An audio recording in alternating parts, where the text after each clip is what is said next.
In 1980, 12 people entered the Louisiana forest on a hiking trip that was supposed to last only a few days, then vanished without any clear explanation. They left behind unfinished itineraries, families beginning to panic, and a void that quickly enveloped everything. Days turned into weeks, weeks into years, with no distress signals, no witnesses, and no bodies. The case hung suspended between accident and crime, between faint hope and a fear too dreadful to name. The victims' families lived for decades in a state of not knowing whether their loved ones were alive or dead. Everything seemed buried forever, until a decision to reopen the file forced investigators to confront details that had once been overlooked. An old clue, seemingly meaningless, began to reveal what had really happened deep in that forest, and from that moment, the 1980 disappearance was no longer just an unanswered question, but a doorway to a truth that the entire community could not ignore.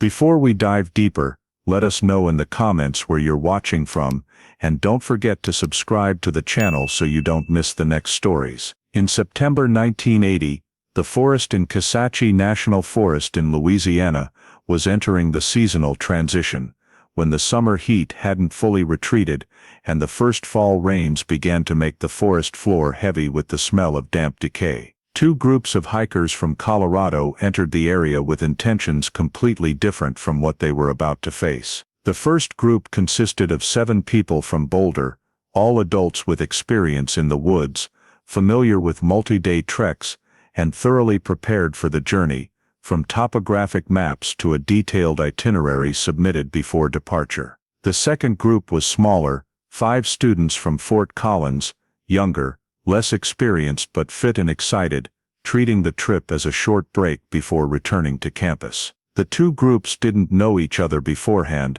but on their first morning in the forest, they happened to meet at an intersection of trail branches, where signs were sparse and easy to misread for those unfamiliar with the terrain. After a short exchange, comparing maps and travel plans, they decided to merge into one larger group to travel together, for the simple reason that it was safer and more convenient in a deep forest area, where communication signals were virtually non-existent and distances to populated areas were vast. That decision, at the time, seemed unremarkable, even reasonable for people accustomed to moving in the wild. In the hours that followed, the group of 12 continued deeper into the forest, gradually leaving the clearly marked main trail, shifting to narrower paths with fewer footprints, relying on paper maps and personal experience for navigation. This was the kind of choice that seasoned hikers often made when wanting to avoid crowds and reach more pristine areas,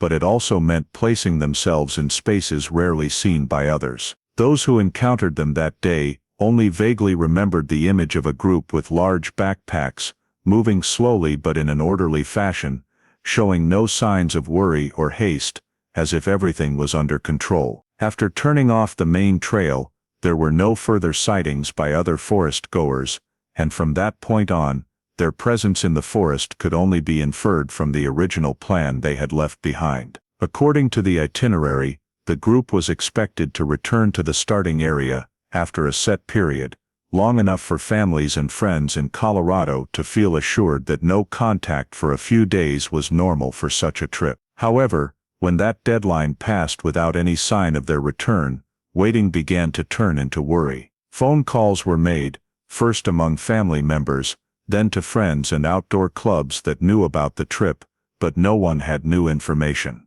The silence dragged on for hours, then days, and at that point, the lack of contact was no longer seen as a normal part of the journey. The hikers' families began cross-checking the itinerary, realizing that if everything had gone according to plan, they should have reappeared long ago, or at least left some indication of a planned change. No calls, no letters, no messages through any channel available at the time. Those left behind began imagining various possibilities, from getting lost in the forest to an unexpected incident, but all shared the lack of concrete evidence to confirm anything. As time continued to pass with the silence unbroken, the victims' families made the decision they had tried to delay as long as possible, contacting the authorities. The missing persons report was filed, providing the names of the 12 individuals, the starting point, the planned itinerary, and the forest area they were believed to have entered, officially marking the moment when what seemed like a normal trip became a mass disappearance, and from that instant, the family's passive waiting gave way to unease as they realized their loved ones had vanished completely in the vast Louisiana forest. The missing persons report from the hikers' families was received in the morning at the sheriff's office, responsible for the Kisatchie Forest area, and from that moment, the case was recorded as an overdue return, with high-risk factors, due to the large number of people involved and the complex terrain. The duty officer immediately requested a full list of the missing individuals, the expected end time of the trip, the starting point, the planned route, and any possible contact information, while opening missing persons files for all 12 as a unified group, rather than separate cases. In the initial hours, the focus of processing the report was to verify that there was no mistake about the schedule,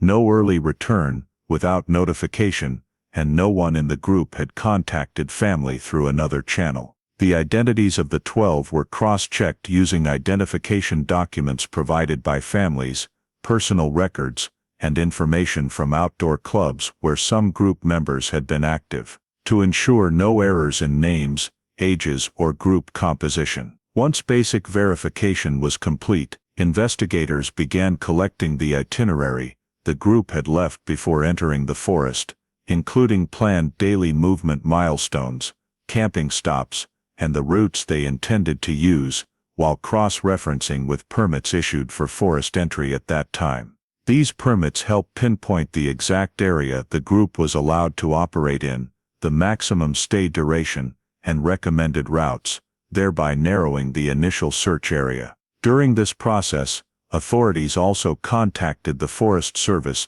to confirm no reports of the group leaving the forest early or encountering issues in the preceding days. Information gathering was conducted systematically, focusing on reconstructing the final picture of the group's travel plan before they vanished, rather than speculating on causes or outcomes. Based on the itinerary and permits, an initial search area was defined, including main trails the group was expected to use, and side branches that could lead to more remote areas, with emphasis on sections where the group might have deviated from the main route, based on timing and trip goals. At this stage, the case was still classified as a disappearance in a natural environment, with no basis to consider criminal activity, but the group size and simultaneous vanishing made investigators aware this was not a routine situation. Investigators contacted others who had been in the forest area at the same time to ask if anyone had seen a large group of hikers, while reviewing weather reports to rule out an unreported unusual natural event. Identity verification also included quick basic background checks on each person to ensure no one was intentionally disappearing or involved in serious legal issues that could explain the failure to return, and results showed no such indications, reinforcing the assessment that they had encountered an unforeseen incident. Internally, the case file was updated continuously as new information was confirmed, and decisions on next steps were based on factual data rather than speculation. Defining the initial search area also accounted for the possibility the group had altered plans from the itinerary, common among experienced hikers, so the scope was expanded just enough to cover reasonable side routes they might have chosen. Although there were no clear signs of violence or accident, the prolonged silence and complete lack of contact from the 12 led investigators to elevate the case priority, treating it as an active investigation rather than a waiting file. In that context, processing the report went beyond administrative procedure to become the starting point for an organized series of actions, with the immediate goal of precisely determining the area where the hikers had vanished, and establishing the necessary information foundation for subsequent steps to be implemented effectively and directed. Immediately after the initial search area was defined, based on the hikers' itinerary and permits, the sheriff's office officially shifted the case to the organized field search phase, and sent a coordination request to the Forest Service, as the Kisatchie Forest scope exceeded local forces' independent coverage capacity. The Forest Service accepted the request and quickly mobilized rangers responsible for the area, individuals with years of experience in Louisiana forest terrain, familiar with vegetation characteristics, official and unofficial trail systems, and areas commonly confusing for forest goers. In parallel, regional search and rescue teams were activated, including both dedicated personnel and trained volunteers, experienced in searching for missing persons in dense forest conditions, limited visibility, and high temperatures. A temporary command center was established at the forest edge, serving to receive reports, coordinate manpower, and update search maps, ensuring all activities were controlled and documented systematically. The vast forest was divided into multiple sectors based on topographic maps, trail networks, and projected points the hikers likely passed through, with each sector assigned to a specific team responsible, thereby avoiding duplicated efforts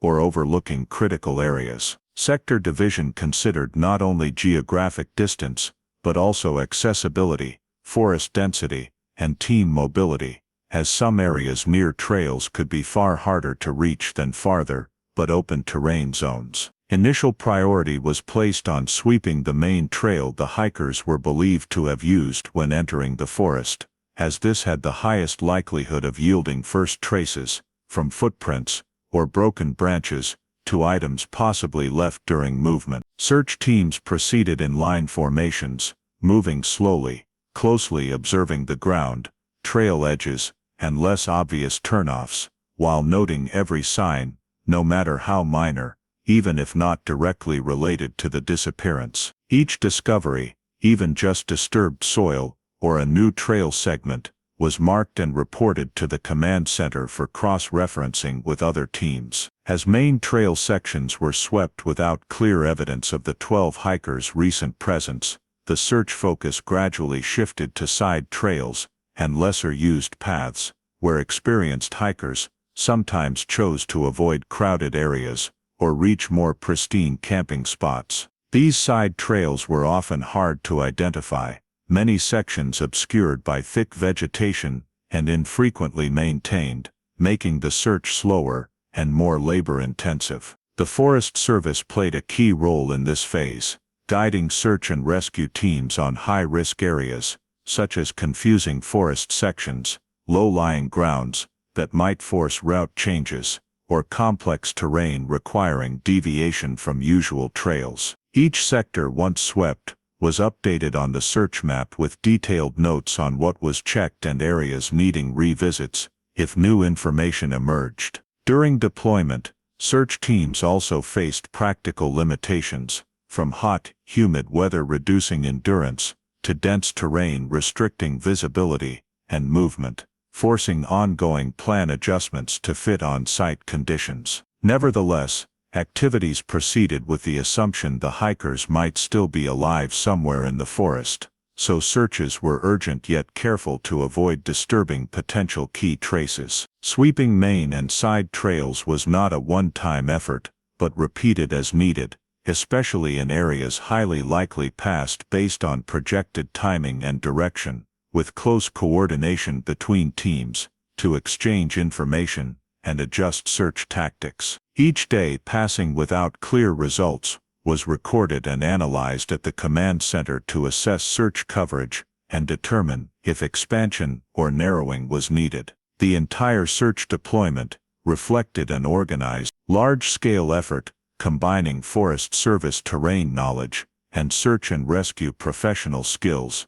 with the goal of progressively narrowing the space where the 12 hikers might have vanished, while building a solid field data foundation for subsequent investigation decisions in this vast and challenging Louisiana forest. During the expanded search from the main and secondary trails that had already been checked,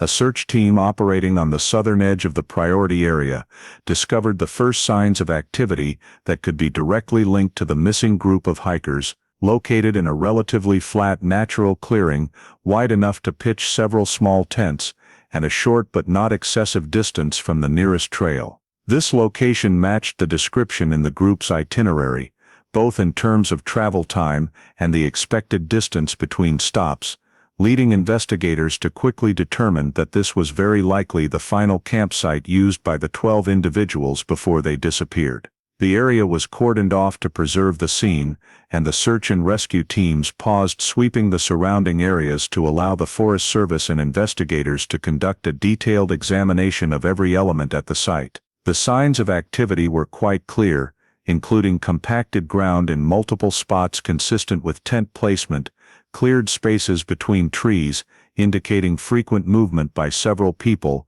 and a long extinguished campfire, now just cold ashes mixed with the damp forest soil. The campfire ashes were observed to have been somewhat disturbed by wind and rain, but still sufficient to recognize that this was not a random pile of ash, but the remnants of an organized cooking activity, consistent with a large group stopping for the night. Around the campfire area, the search teams noted footprints of varying sizes and styles, indicating the presence of multiple individuals moving back and forth between the cooking area and the tent sites. These footprints did not overlap in a chaotic manner, but were distributed in a relatively logical way, suggesting that the campsite had been used in a normal state, with no signs of panic or hurried movement. Notably, there was no one present at the site when the campsite was discovered, and no indications that the area had been used very recently, which aligned with the previously established timeline of the disappearance. The absence of anyone at the scene immediately raised questions about how and under what circumstances the group of hikers had left this campsite, but at this stage, investigators focused on documenting the current state, rather than speculating. Upon closer inspection, they found no evidence of a natural accident at the campsite area, such as fallen trees, land subsidence, or signs of wildlife attack, factors typically considered first in wilderness disappearances. The areas around the campfire and tent sites showed no signs of major disturbance, no bloodstains, no items discarded in chaos, and no traces suggesting a sudden incident that forced everyone to leave in an emergency. Investigators also thoroughly checked nearby areas for distress signals, including examining surrounding tree trunks for carvings, markings, or any signs commonly used by lost hikers in danger, but nothing noteworthy was found. There were no carvings, no cloth tied to branches, no attempts to create signals from high ground or visible points. The complete absence of any distress signals was a detail that particularly concerned investigators, as in many wilderness disappearances, even in accidents, hikers often leave at least some sign to attract searchers' attention. The presence of the campsite, along with the campfire ashes and footprints, indicated that the group had arrived here safely and had time to set up camp, but their disappearance without leaving any emergency signals suggested that their departure did not occur in a context where they were aware of being in danger. Investigators carefully documented the position of each trace, photographed the scene, and marked the area on the search map to ensure all collected information could be accurately cross-referenced with other data. The footprints were preliminarily examined to determine the main direction of movement from the campsite, but due to the soft forest floor and weather impacts, tracking the traces was difficult and did not allow for definitive conclusions about the group's next direction. This further reinforced the assessment that this campsite was the last clearly confirmable point of activity,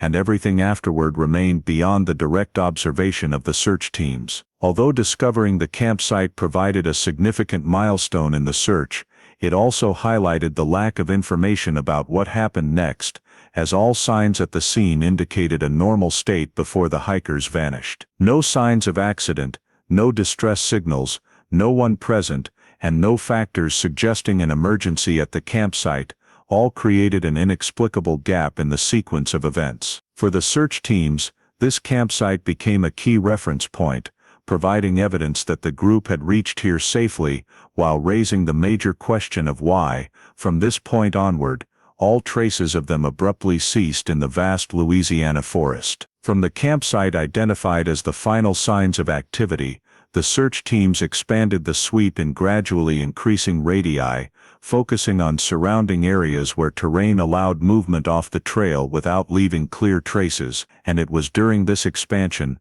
that the first items belonging to the hikers began to be discovered, scattered through the forest in a manner inconsistent with any normal travel scenario. It started with a backpack lying on its side under a tree root, not far from the campsite but also not on a natural path, its position causing the search teams to pause and assess the scene before continuing. As the surrounding area was examined more closely, additional backpacks and other personal items were found one after another, not concentrated in one spot but dispersed in small clusters, some close together, others dozens of meters apart, forming a disjointed chain through the thick vegetation. The fact that the backpacks were not neatly within the campsite or along a clear route indicated they had not been left in an orderly manner, but appeared to have been moved or discarded during some process that did not follow the logic of a normal hiking trip. As investigators approached each backpack,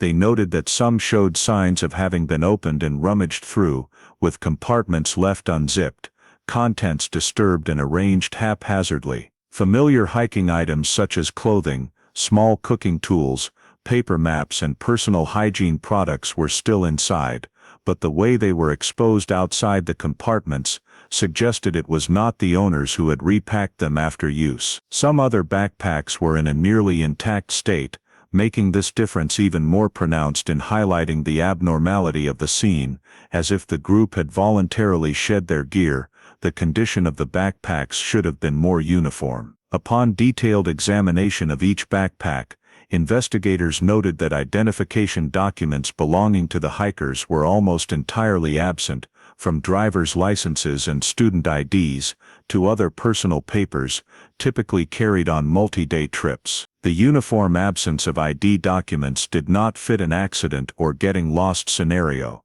as in such cases personal items are usually kept on the person or in the backpack, unless an external force removed them. Alongside examining the backpacks, the search teams discovered the emergency communication device the group had carried, separated from most of the remaining gear and in a non-functional state. The device showed signs of physical tampering, not damage from environmental conditions or natural wear, but the result of deliberate action to disable its communication function. The fact that a device designed for emergency use had been sabotaged introduced an entirely new element to the investigation, suggesting someone did not want the group to be able to send a distress signal outward. Investigators marked the discovery location of this device on the map, noting it was neither on the planned hiking route nor near the campsite, but in an area off to one side, making the possibility of it being accidentally dropped less convincing. As the sweep continued, additional personal items were found in similar positions, including footwear, water bottles, and smaller belongings, all off the normal hiking route and not forming a clear path, but resembling fragments of an interrupted sequence of events. The appearance of items off the trail forced investigators to consider the possibility that the group had been led or forced off their original route, rather than voluntarily changing direction due to terrain or weather. The distribution of the items also did not indicate a chaotic flight in all directions, but had a directional quality, as if the items had been left behind or removed while moving in a specific direction, though that direction could not yet be precisely determined at this stage. The search teams compiled a detailed inventory of each discovered item, noting position, condition, and possible connections to other backpacks for later cross-referencing with lists provided by the hikers' families. This process revealed another abnormality: not all personal items were found, and the missing ones did not follow a random pattern, but were concentrated on high information value items, such as identification documents and communication devices. This made it increasingly difficult for investigators to maintain the assumption that this was merely a natural accident disappearance, as the selective interference with the group's belongings suggested the presence of another actor in the forest at the time they vanished. Meanwhile, the absence of any items showing signs of direct struggle, such as torn clothing or bloodstains, made the scene even harder to interpret, as it bore signs of intervention yet lacked the evidence typically seen in clear violent situations. Investigators noted that items were not destroyed en masse, with no signs of comprehensive looting, but only certain key elements tampered with, indicating the actions here may have been carried out with specific intent rather than impulsively. As the search radius was further expanded to cover areas where items were found, no signs emerged that the group had returned to collect gear or attempted to repair the communication device, reinforcing the assessment that they no longer had control of the situation when these items were left behind. The entire chain of discoveries regarding backpacks, personal items, missing identification, and sabotaged communication device formed a complex scene picture in which the normal activity signs at the campsite contrasted sharply with the abnormal scattering of belongings in the forest, forcing investigators to confront an increasingly clear question: what happened after the group left the campsite, and who or what intervened in their journey, leaving behind ownerless items scattered off the trail in the vast Louisiana forest. From the scattered discoveries of backpacks, rummaged personal items, missing identification, and sabotaged emergency communication device, the search focus shifted from following the hiker's route to determining whether there was a central point in the forest where these items could be spatially linked.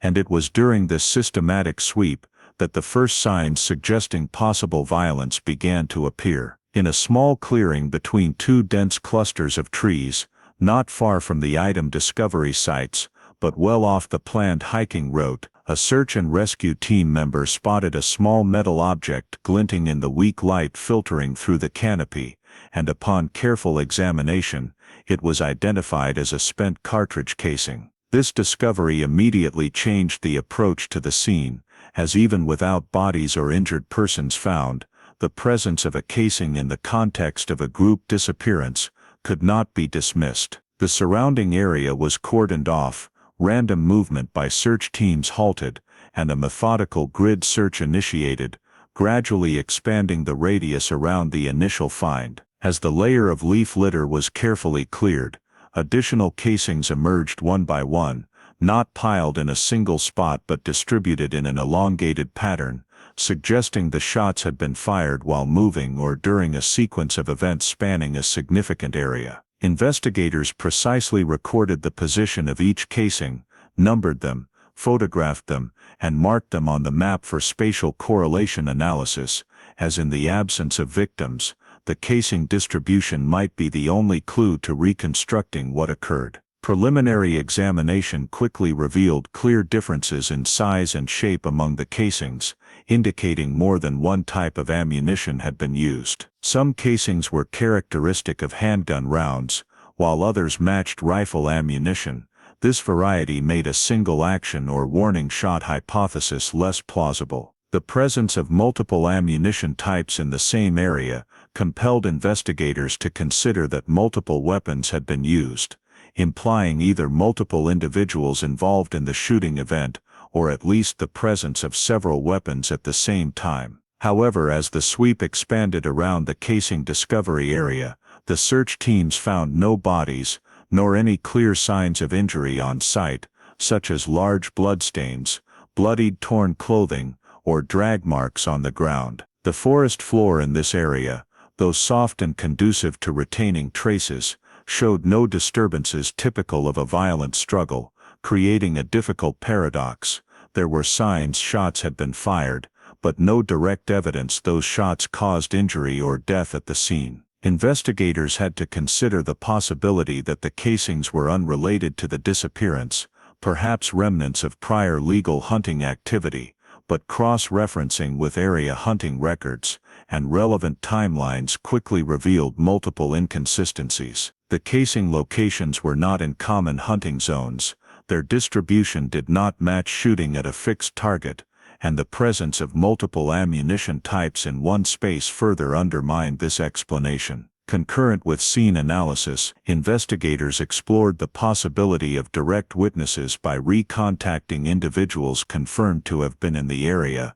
at the same time and reviewing Forest Service and related unit activity reports, but no one reported hearing gunfire or witnessing anything unusual. The complete absence of direct witnesses added another layer of difficulty to interpreting the scene, as no accounts could provide context for the gunfire, leaving the casings as silent evidence that shots had been fired, but revealing nothing about why, at whom, or under what circumstances. In internal discussions, investigators had to carefully weigh how to classify this discovery, as under legal standards, the presence of casings, while alarming, was not sufficient to officially confirm homicide or serious assault without identified victims. Upgrading the case to criminal status without bodies or injured persons would trigger stricter evidentiary requirements, while the scene at this point offered only indirect signs, not yet directly linkable to the 12 missing hikers. Investigators also faced resource pressure, as maintaining a large-scale forest search assuming possible violence would require considerable time and manpower, yet existing evidence was not strong enough to formally justify it. As a result, the casing discoveries and their variety were recorded as potential signs of violence, entered into the file with high severity, but still insufficient to change the legal classification of the case. The lack of bodies, direct witnesses, and confirmed injury evidence forced investigators to accept they were dealing with an incomplete scene, where signs of violence coexisted with large evidentiary gaps. In this limbo state, the disappearance could no longer be viewed as a simple accident, but also could not yet be officially named a criminal case, and this very ambiguity created a critical investigative knot, with every hypothesis suspended by the limits of what could be proven at that moment in the vast and silent Louisiana forest. From the limbo state of the investigation after signs of violence had been documented but could not be placed within a complete legal framework, the authorities gradually had to confront the reality that every effort to search and verify was reaching the limits of what could be done under the current conditions. Even though the search area had been expanded multiple times, even though search teams had returned to key locations to recheck them under different hypotheses, the whereabouts of the 12 hikers remained completely unknown. No survivors found, no bodies, and no direct signs of where they were or what had happened to them after leaving their final campsite. The absence of victims was the biggest obstacle to the investigation's progress, because every discovery at the scene, from personal items to shell casings, existed only as isolated fragments that could not be assembled into a complete picture without human subjects to connect them. In internal reports, investigators were forced to admit that they could not determine the current status of the hikers, whether alive or deceased, and this very uncertainty imposed severe limitations on continuing the investigation as a criminal case. Although potential signs of violence had been noted, including the discovery of multiple types of shell casings in the same area and selective interference with the group's personal belongings, these elements still fell short of the evidentiary threshold required to open a criminal case under the law, especially in a context with no bodies, no confirmed injured persons, and no direct witnesses. Investigators had to weigh the option of continuing to maintain an unproven assumption of a crime against adherence to legal standards, to avoid hasty conclusions that might not hold up under later scrutiny. Alongside the evidentiary limitations, the initial hypotheses raised during the search gradually reached dead ends, as each possibility was either ruled out or could not be proven. The natural accident hypothesis failed to explain the selective scattering of personal items and the deliberate damage to the emergency communication device, while the lost in the woods theory did not fit with the group's experience level and the absence of any distress signals. The possibility of animal attacks or severe environmental incidents was ruled out due to the lack of corresponding physical traces, while the crime hypothesis faced the barrier of lacking direct evidence to confirm it. Each hypothesis, when examined individually, encountered gaps that could not be filled, and when placed side by side, they did not form a consistent scenario that could explain everything discovered in the forest. In progress review meetings, investigators were forced to acknowledge that they were operating in a loop, where the existing data only allowed them to revisit old questions without generating new directions, while further expanding the search would require resources beyond the local area's capacity for long-term sustainment. Pressure on manpower and budget became increasingly evident, as search and rescue teams could not be mobilized indefinitely for a case with no new leads, and the Forest Service had to prioritize other tasks in the vast forest area under its management. In that context, the decision to suspend active investigation was not made abruptly, but was the result of weeks of evaluation, balancing the duty to seek the truth with the practical limits of the investigative system at the time. The suspension did not mean the case was forgotten or permanently closed, but rather a shift from an ongoing investigation to a state of waiting for new information, with all files, physical evidence, and reports archived for possible future review if additional leads emerged. The case file was officially reclassified as a cold case, a term that accurately reflected its status, no longer under active investigation, but never resolved or closed. In the archived documents, the disappearance of the 12 hikers was recorded as a particularly serious case, due to its scale and unusual signs, but it was also marked as lacking sufficient grounds to continue pursuing with available investigative measures. For those directly involved in the initial search and investigation, the freezing of the file carried a sense of incompleteness, as they were acutely aware that something had happened in that Louisiana forest, but they could neither prove it nor name it in the language of the law. From this point, the case entered a different phase, where time began to gather dust on the clues, memories of those involved gradually faded, and unanswered questions were stored along with the files in the archive, awaiting different conditions, different tools, or a different moment to be reopened and re-examined, while the 12 people who vanished from Kisatchie Forest left no identifiable trace of their fate at the time the case was frozen. After years of the file remaining frozen, and existing only as a set of archived documents reflecting an unfinished investigation, the disappearance of the 12 hikers was transferred to the cold case unit, when the unit began reviewing unsolved cases in the area. And from the moment it was received, the approach to the case was determined to start over from scratch by reading and understanding everything recorded in 1980, rather than relying on the provisional conclusions from the earlier phase. The original file was retrieved from storage, including reports of the missing persons alert, search logs, scene protocols, lists of victim belongings, reports on shell casings, forest area maps, and internal notes reflecting the decision-making process that led to suspending the investigation. The cold case unit reviewed the file chronologically, aiming to reconstruct the initial investigation process neutrally, without presupposing that prior conclusions were right or wrong,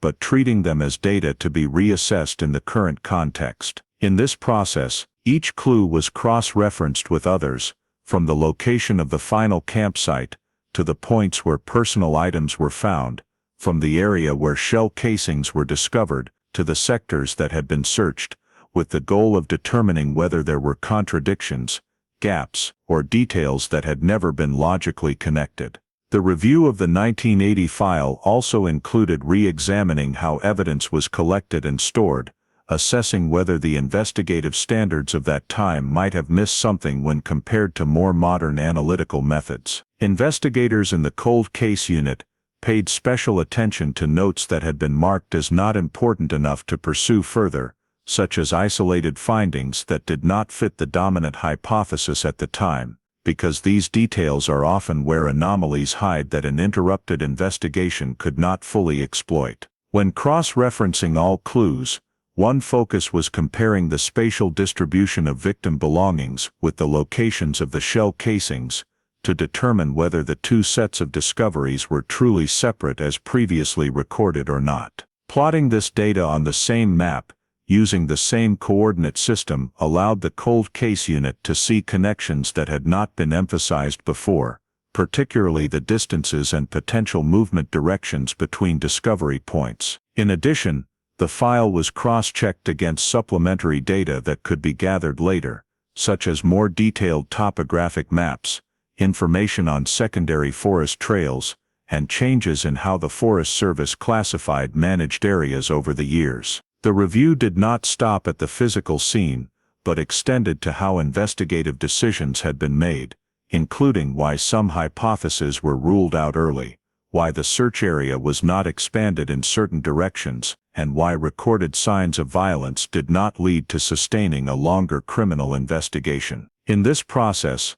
the cold case unit did not aim to judge past decisions, but focused on identifying points where information might have been incompletely understood or not effectively connected due to limitations in tools, time, and resources. Cross-referencing all clues also included comparing the list of found victim belongings with what families had provided, to precisely determine the extent of missing items and whether there was any pattern in which items disappeared and which were left behind. This difference, when re-examined in a new analytical framework, began to reveal inconsistencies with the assumption that belongings were scattered due to accident or getting lost. At the same time, reports on shell casings were reread with emphasis on how they were described and classified, from type and quantity, to how they were found, to determine whether the initial assessment overlooked the possibility that these shots were directly related to the disappearance. In this process, the cold case unit discovered that some details had been recorded, but not pursued deeply, such as the relative distances between shell casing and personal item discovery points, or the presence of different ammunition types in the same area, which could have greater significance if viewed in a broader context. The detection of anomalies did not come in the form of a single clear new clue, but as the result of many small details, when placed together, beginning to generate questions that the 1980 file had never answered. These questions centered on whether the hikers were truly moving freely when their belongings were scattered, whether damage to the emergency communication device could occur in a scenario without human intervention, and whether the presence of multiple types of shell casings in the same area could be explained by any lawful activity occurring at the same time. The cold case unit noted that it was the combination of these anomalies, rather than any single discovery, that changed the perception of the case, shifting it from an unsolved missing persons file to one needing re-examination with the assumption that what happened might be more complex and serious than previously accepted. The entire process of reopening the file was conducted cautiously, with each new finding clearly documented and cross-referenced with original materials, ensuring that any future conclusions could be traced back to specific data, rather than speculation. By the end of this review phase, although no breakthrough new lead had emerged, the cold case unit determined that the 1980 file contained many anomalies that had never been fully connected, and these provided reasonable grounds to formally reactivate the case, opening a new approach based on re-examining what had been overlooked, rather than waiting for entirely new information to appear. From the anomalies identified during the review of the 1980 file, the cold case unit determined that reassessing all physical evidence could not stop at a superficial check, but had to be conducted as an indirect reconstruction of the scene, in which each item was treated as a marker of behavior rather than merely an abandoned object. The first step in this process was a complete inventory of all victim belongings collected in the forest, including backpacks, clothing, hiking gear, personal items, and various small objects, with the goal of precisely determining quantity, condition, and relationships among these pieces of evidence. The inventory was conducted alongside cross-referencing the list of belongings provided by the hikers' families, to clarify not only what was found, but also what was missing, because in many cases, the absences carry the most information. When all evidence was reorganized by individual, the cold case unit noticed a lack of uniformity in backpack conditions among the victims.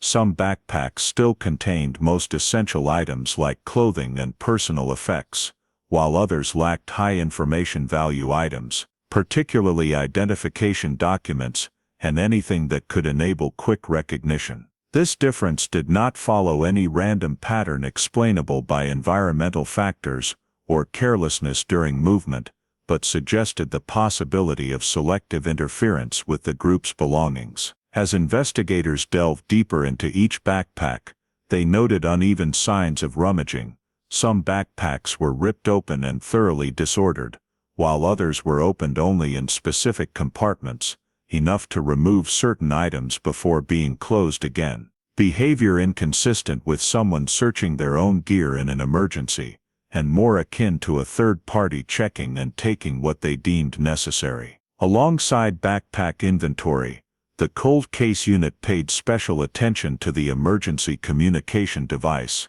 as it was the only evidence showing clear signs of physical tampering. The device was submitted for reanalysis to determine the damage mechanism, including examination of the casing structure, stress points, and signaling components, to rule out the possibility of accidental breakage from dropping or exposure to moisture and time. The assessment results showed damage concentrated on critical components that rendered the device inoperable, with deformation marks indicating deliberately applied force, inconsistent with scenarios of the device falling or being stepped on during movement. This analysis was directly linked to the disappearance of identification documents, as both factors pointed to a sequence of actions aimed at reducing the group's ability to be identified and to communicate, something unexplainable by any previously considered natural accident scenario. After evaluating individual pieces of evidence, the cold case unit moved to cross-referencing the discovery locations of backpacks and personal items on the scene map, using 1980 file coordinates, and recalibrating them with more detailed topographic maps. When these points were plotted on the same map with the same reference system, a spatial distribution pattern gradually emerged, showing that backpacks were not abandoned randomly, but lay along a specific movement direction, deviating from the main hiking route, yet maintaining spatial continuity. This pattern did not fit the scenario of hikers scattering in panic or losing direction, because in such cases, items typically disperse in multiple directions without forming a relatively orderly chain. The distances between backpack discovery points also did not reflect the normal pace of a group actively controlling its journey, but resembled points where luggage was abandoned or removed in a process where the carriers no longer had full decision-making control. When this distribution pattern was matched against the hiker's original itinerary, the cold case unit noted that the deviation occurred quite early after the final campsite, much earlier than when the group planned to branch off any side trails. The direction change was not accompanied by typical signs of intentional route adjustment by hikers, such as consolidating gear, leaving directional markers, or choosing clearer paths, weakening the hypothesis that the deviation resulted from a voluntary decision. Instead, the item distribution suggested that leaving the hiking route occurred in an interrupted context where the hikers no longer maintained normal control over their journey. The cold case unit continued cross-referencing expected itinerary timing with the locations of found items to estimate when the interruption might have occurred, finding that items were abandoned during a phase when, per the plan, the group was still moving between camping points, rather than settling in. This indicated that the event leading to items scattering did not happen while the group was resting but while they were en route, a key detail in reconstructing the sequence. The evidence reassessment also included examining items never found, particularly those capable of recording information such as personal journals, cameras, or other note-taking devices, and their uniform disappearance raised the possibility that they were removed along with identification documents for specific reasons. When all these factors were considered together, the cold case unit realized that the evidence, previously seen as disconnected fragments insufficient to shift the investigation, now formed a more consistent logical chain under the assumption of human intervention in the hiker's journey. The reassessment process did not produce a single decisive piece of proof, but it clarified that the problem with the 1980 investigation lay not in a lack of evidence, but in the fact that the evidence had never been analyzed as an interconnected system of behavior. By re-inventorying victim belongings, technically analyzing the damaged communication device, Cross-referencing backpack locations and matching all these elements against the hiker's route, the cold case unit shifted the evidence from a passive role to the center of case reconstruction, creating a logical foundation strong enough to pose new questions about who might have controlled the situation, how, and during what time frame, without relying on any emotional speculation beyond what the scene data actually permitted. Building on the logical foundation established when the physical evidence was reconstructed as a linked chain of actions, the cold case unit moved to a higher-level technical analysis that played a decisive role in eliminating the remaining hypotheses, ballistic analysis of all the cartridge casings ever collected at the scene. This work was not simply about identifying ammunition types, but aimed at reconstructing the context of weapon use, the number of weapons involved, and the nature of the shooting in direct relation to the disappearance of the 12 hikers. All the casings were removed from storage, rechecked for preservation condition, and classified by size, material, base markings, and mechanical traces to ensure that the analysis data would not be distorted by wear or initial recording errors. When the casings were placed side by side for comparison, the clear differences in type were quickly confirmed once again, with at least 2 distinct ammunition types corresponding to different weapon systems, and the possibility of a third type could not be completely ruled out due to some casings being severely deformed. The comparison did not stop at overall shape, but delved into the marks on the casings, including firing pin impressions, extractor marks, and ejector marks, microscopic indicators that allowed determination of whether casings were fired from the same weapon. The analysis results showed that the casings did not bear uniform marks, ruling out the possibility that all shots came from a single gun and reinforcing the assumption that multiple weapons had been used in the area. When the casings were grouped by mark patterns, the ballistics experts found they could be divided into at least 2 distinct sets, each bearing the characteristics of a different firing mechanism, from firing pin force to extractor mark style, indicating the involvement of at least 2 independent weapon systems. Determining the number of weapons relied not only on ammunition type, but also on the spatial distribution of the casings at the scene, since the way they fall to the ground after firing depends on the shooter's position and stance. When these positions were plotted on a map alongside the direction of displacement of the victim's backpacks and belongings, the cold case unit observed that the potential firing points were not concentrated in one location but spread across a certain area, which did not fit the scenario of one person standing still and firing multiple shots, but resembled multiple people moving or standing in different positions over the same period. This analysis led to the conclusion that multiple shooters were involved, or at least multiple people taking turns with weapons, in a sequence of events that was more organized than what accident or mistaken shooting hypothesis could explain. When the accident hypothesis was weighed, investigators quickly realized it could not account for the diversity of casings or their spatial distribution. A hunting accident or mistaken shooting typically involves one weapon type, one firing direction, and a relatively fixed area, whereas this scene showed the presence of multiple ammunition types and multiple firing directions. Furthermore, the absence of any signs of legal hunting activity in the area at that time, combined with the casings being outside common hunting zones,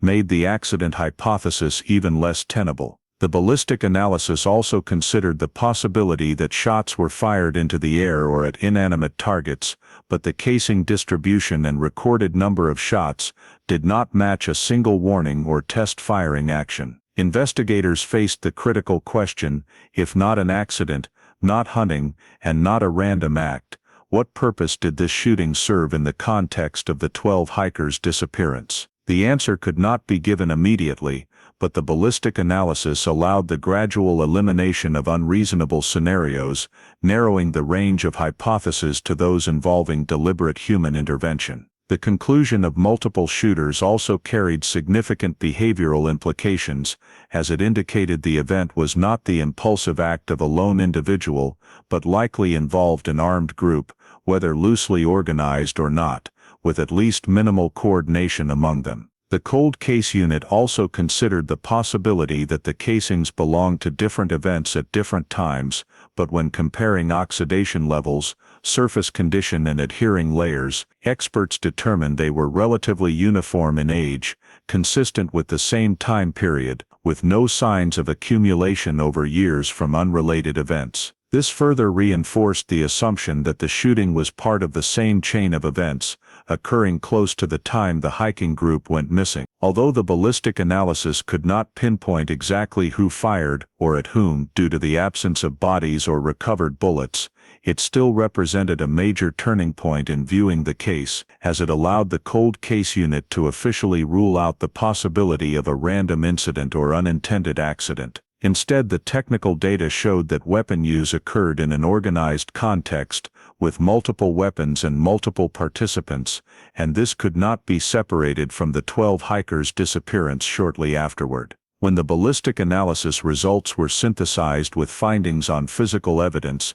and the interrupted route, the cold case unit realized they had crossed a critical threshold from questioning whether violence occurred to accepting that armed violence was an undeniable part of the case. Although no victims had been found, and the hikers' final sequence of events could not yet be precisely determined, the ballistic analysis provided a sufficiently solid technical framework to assert that their disappearance could not be explained by any harmless scenario, and that any further investigative steps must be built on the assumption that they had encountered one or more armed individuals in that Louisiana forest, a foundational conclusion that paved the way for identifying the origins of these weapons and the people capable of using them in the area at the time of the crime. From the foundational conclusion that the disappearance of the 12 hikers was directly linked to armed violence and the likely involvement of multiple parties, the cold case unit shifted to another spatial and logistical axis of analysis,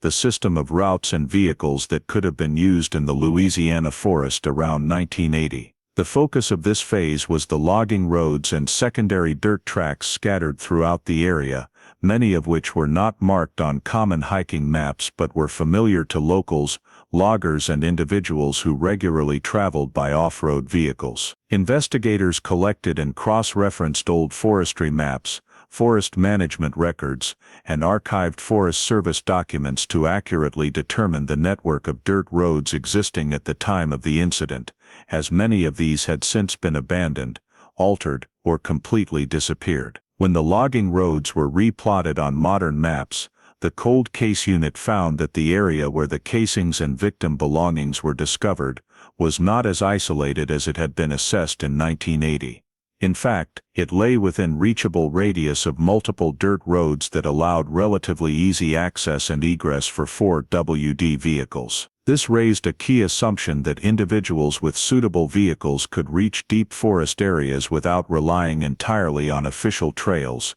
completely changing the perception of the scene's isolation. Alongside route analysis, the cold case unit evaluated the types of vehicles likely used, focusing particularly on 4WD trucks and pickup models common in the region in 1980. Investigators assessed load capacity, traction and operating range of these vehicles on wet forest terrain and soft ground to determine whether they could get close enough to the scene to play a role in approach or departure after a violent event. The evaluation showed that many 4WD models of that era were fully capable of traveling deep into logging roads without leaving prolonged clear tracks, especially in rainy conditions and terrain regularly disturbed by forestry activity. This helped explain why initial search teams recorded no clear vehicle traces near the campsite or evidence discovery points, as tire marks could have been erased or not distinctive enough to identify after a short time. When identifying plausible routes, the cold case unit circled potential forest entry and exit points that could have been used during the time frame of the hikers' disappearance, including main entrances managed by the Forest Service and unofficial secondary access known mostly to locals. These points were evaluated based on distance to the scene, level of seclusion, and connectivity to larger roads leading out of the forest area. The circling revealed several entry-exit points allowing access to the scene area without passing through main hiking trails, raising the possibility that those involved used these to avoid detection. The cold case unit continued cross-referencing these routes with the distribution pattern of victim belongings and casing locations to determine if there was any match between potential vehicle movement directions and the hikers' deviation from their planned route. The cross-reference showed that backpack and evidence discovery points lay in an area accessible from at least 2 different logging roads, creating a logical movement corridor if assuming a vehicle approached via one route and departed via another. This not only reinforced the assumption of human intervention, but also indicated the level of preparation and terrain knowledge of those involved, as using little-known routes required experience or insider information about the area. During the analysis, the cold case unit also considered the possibility that the hikers were led or forced off the main hiking trail toward the logging roads, as these turnoffs were often unclear to outsiders but easily recognizable to those familiar with the terrain. The alignment between the hikers' route deviation direction and the approach directions of the dirt roads strengthened the likelihood that leaving the hiking trail was not a spontaneous decision, but possibly related to the appearance of one or more individuals with vehicles and situational control. Circling movement routes also included assessing the ability to leave the scene without leaving many traces, which was especially important given the absence of bodies or clear drag marks. The cold case unit found that if a 4WD vehicle was used, transporting people or objects out of the deep forest was feasible without passing through easily observable areas, especially if the event occurred during low-light hours or unfavorable weather. Although there was no direct evidence of any specific vehicle used, the route and vehicle analysis allowed the cold case unit to narrow hypotheses to logistically more feasible scenarios, ruling out prior assumptions that the scene area was completely inaccessible by vehicle. When all these factors were synthesized, from the logging road network to 4WD capabilities and forest entry-exit points, the cold case unit determined that the disappearance of the 12 hikers could not have occurred without the support of motorized vehicles, at least in the approach or departure phase. This conclusion not only added a new layer of logic to the reconstructed chain of events, but also opened another investigative direction, focusing on identifying individuals or groups with access to suitable vehicles and deep enough knowledge of the Louisiana forest terrain to exploit little-known routes during the time of the incident. From the conclusion that human intervention was most likely tied to the use of motorized vehicles and logging roads overlooked in the initial investigation, the cold case unit identified the next critical step as returning to witnesses previously recorded but never fully exploited, especially statements related to sightings of vehicles entering or leaving the forest during the period the hiking group went missing. The old witness list was extracted from the 1980 files, including forest rangers, forestry workers, local hunters, and scattered residents along the dirt roads leading into the forest, people who had provided information but at the time was not considered decisive. The cold case unit recontacted each surviving witness while reviewing old statement transcripts of those deceased, with the goal not of seeking a confession or sensational detail but of cross-referencing fragmented information about vehicles that had appeared in the area. As new interviews were conducted, investigators focused on reconstructing temporal and spatial context, asking witnesses to describe again the circumstances of sighting the vehicle, time of day, lighting conditions, weather, and any details related to sounds or unusual behavior. Cross-checking new statements with old records revealed that some witnesses had previously described details that were not emphasized at the time, such as a pickup truck traveling on a logging road at an uncommon hour or hearing engine noise deep in the forest when the area was typically quiet. When the statements were placed side by side, the cold case unit realized that although each witness held only a very small piece of information, together they began to form a more consistent pattern of motorized vehicle presence in the area. The cross-checking also revealed temporal overlap in the statements, particularly within 1 to 2 days after the hikers were believed to have left their final campsite, reinforcing the likelihood that the sighted vehicles were directly related to the event. In analyzing the statements, the cold case unit paid attention to details witnesses described about vehicle type, though incomplete, enough to narrow assumptions. Many statements mention pickup trucks or off-road vehicles capable of bad dirt roads, with rear beds and distinctive engine sounds, consistent with common Ford WD models in the region at that time. Although no witness provided a license plate or specific identification, the consistency in descriptions of size, overall style and movement capability allowed the cold case unit to rule out unsuitable vehicle types, such as regular passenger cars or heavy trucks, difficult to maneuver in the forest. When combining vehicle type statements with prior route analysis, investigators began identifying plausible movement directions, based on where witnesses saw vehicles entering the forest, and in which direction they later reappeared. Some statements indicated vehicles seen entering via little-used secondary access, while others mentioned vehicles reappearing near larger roads, creating a closed loop consistent with the assumption that a vehicle approached the scene via one route and departed via another. The cold case unit mapped these movement directions, cross-referencing them with logging road locations and evidence discovery points to assess the degree of alignment between witness statements and physical scene data. The results showed that the described movement directions did not contradict but complemented each other,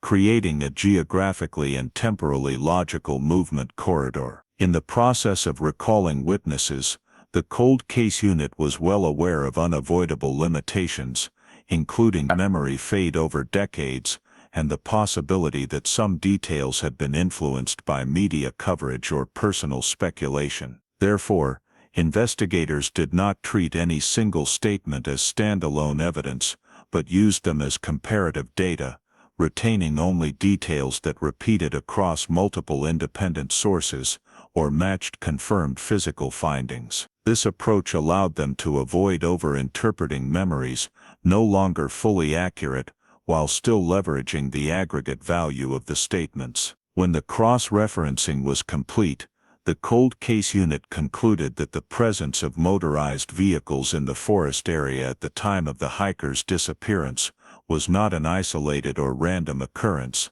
but a recurring factor recorded by multiple independent witnesses. Identifying vehicle type at a general level and plausible movement directions not only reinforced the assumption of organized intervention, but also helped narrow the investigation to individuals or groups likely to own suitable vehicles and regularly travel logging roads at that time. Although no witness could name the driver, the cross-referenced chain of statements provided an important layer of data, linking ballistic and route analysis to the human element, and turning the vehicle assumption from a theoretical possibility into a tangible part of the investigative picture. In this context, vehicle witnesses were no longer just people who happened to see something unusual, but became the link helping the cold case unit better understand how the forest, routes and vehicles were used during the period the hiking group disappeared, thereby advancing the investigation one significant step closer to identifying the individuals directly involved in the chain of events that caused 12 people to vanish without a trace. From the data on vehicles and directions of movement established through witness statements about vehicles, the cold case unit entered the decisive synthesis phase, comprehensively reconstructing the sequence of events,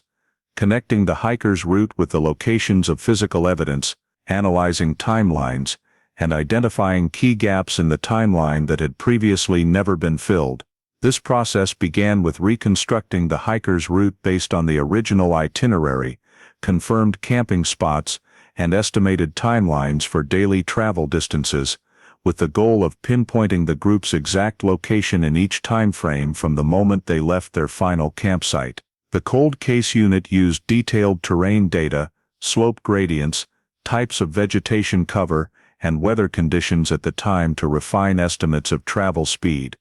as these factors directly affected how far the group could travel in a given period. As the hiker's route was reconstructed on the map with corresponding time markers, investigators began overlaying the re-evaluated physical evidence locations onto the same reference system, including the spots where backpacks, personal items, and shell casings were found. This layering of data allowed them to see the spatial relationships between the group's planned journey and signs of interruption, particularly the segments where the hiker's route deviated from the main hiking trail toward areas near logging roads. As the evidence locations were placed in order of discovery and cross-referenced with the route, a plausible sequence began to emerge, in which the hikers appeared to have left the familiar trail in a direction inconsistent with their original plan, and this deviation occurred within a relatively short time after leaving the final campsite. The cold case unit continued reconstructing the position of each piece of evidence over time,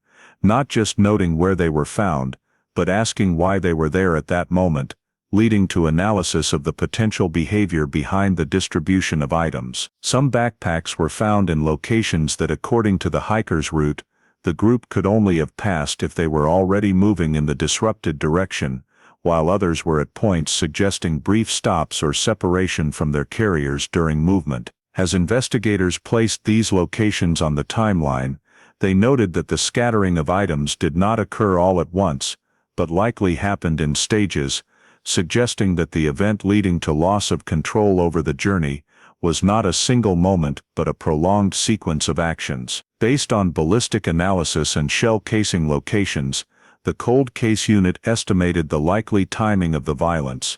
using factors such as the degree of oxidation on the casings, environmental conditions, and alignment with witness statements about sounds or vehicles in the area. These estimates indicated that the gunfire most likely occurred within a narrow time window, coinciding with the period when the hikers, per the projected route, were traveling between two camping points, explaining why no distress signal was sent, and why emergency communication devices were disabled before they could be used. When the estimated time of violence was placed on the overall timeline, the cold case unit recognized a significant gap between the last confirmed moment the group was moving according to plan and the appearance of the first pieces of evidence, and this gap became the focus of analysis. Investigators considered the possibility that during that interval, the hikers encountered one or more outside individuals, leading to being led or forced off the trail,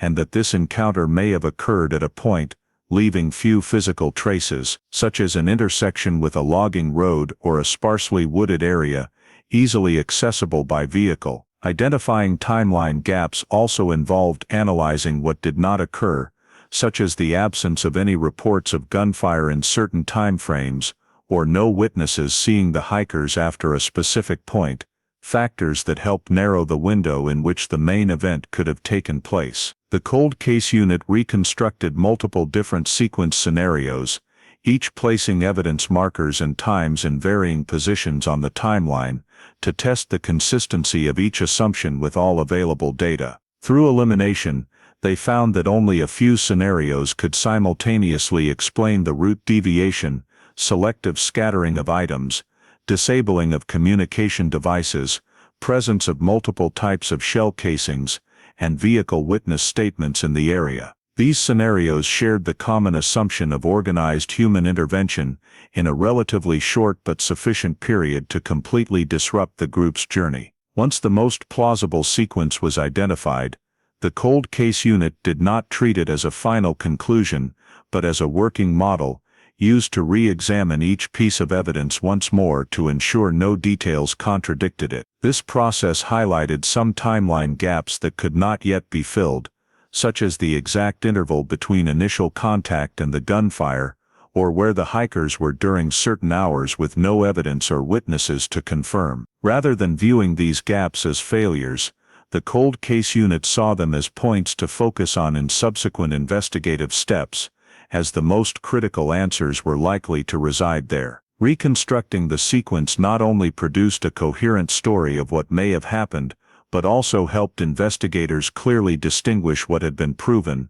what were well-founded assumptions, and what gaps needed further narrowing. When the entire sequence was placed on a single timeline, the cold case unit realized the case was no longer a series of disconnected discoveries, but had become a process with internal logic, where each piece of evidence had a specific position and role. This transformation, from gathering clues to reconstructing the progression, moved the investigation into a new phase, where the goal was not just understanding what happened, but identifying who might have been involved in that chain of events, when and how, based on a timeline strengthened by spatial data, physical evidence, and witness statements. From the reconstructed sequence model with clearly identified timeline gaps, the cold case unit shifted to a supplementary analysis direction aimed at resolving the key remaining question: why a group of unrelated hikers could face organized intervention in a remote forest area,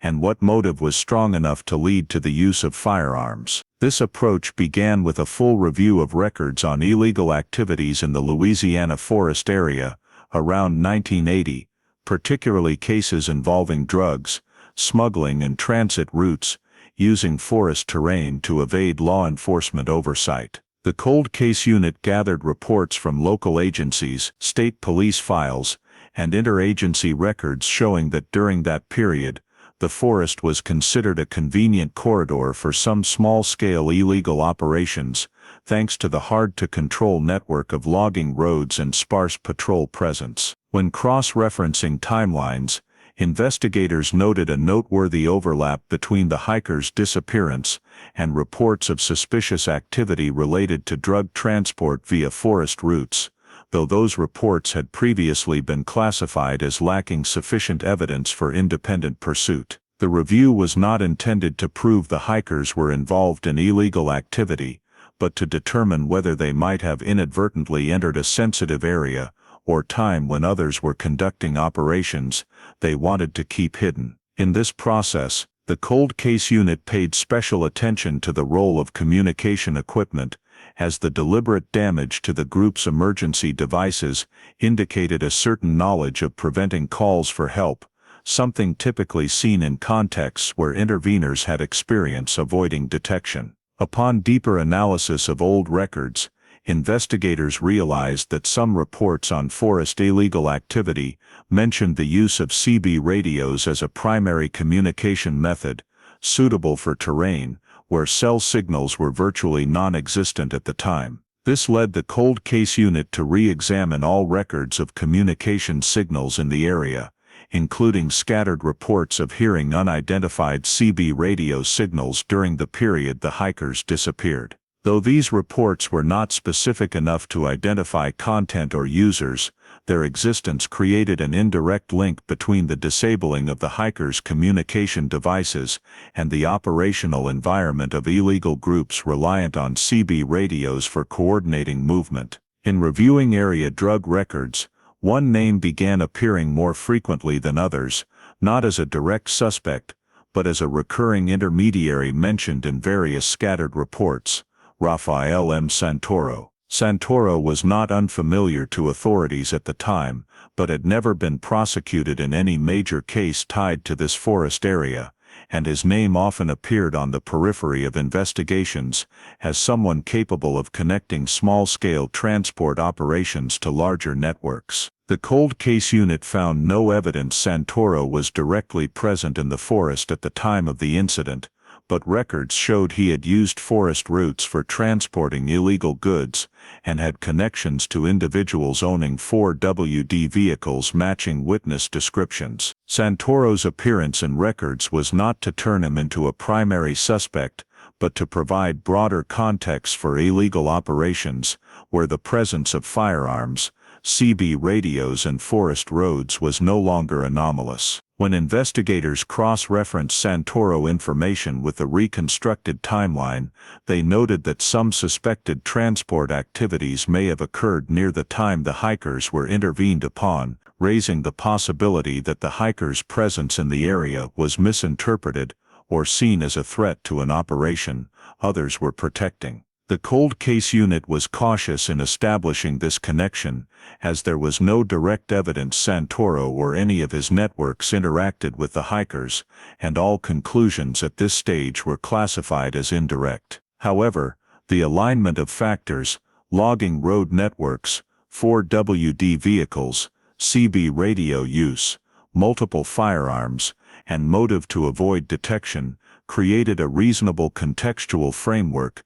explaining why an innocent group of hikers became targets of intervention. Establishing this indirect link allowed the cold case unit to place the disappearance in a broader context, where it was no longer an isolated forest event, but an intersection between harmless civilian activity and illegal operations existing side by side in the same geographic space. Though unable to attribute responsibility to any individual or group, linking the case to the illegal activity environment helped narrow hypotheses to scenarios with clearer motives, while providing a temporary explanation for why armed violence appeared in a seemingly unrelated context. As this analysis phase concluded, the cold case unit did not view Santoro or the drug records as the final answer, but as a necessary contextual layer to understand that what happened to the hikers may have been an unintended consequence of an underworld operating right beside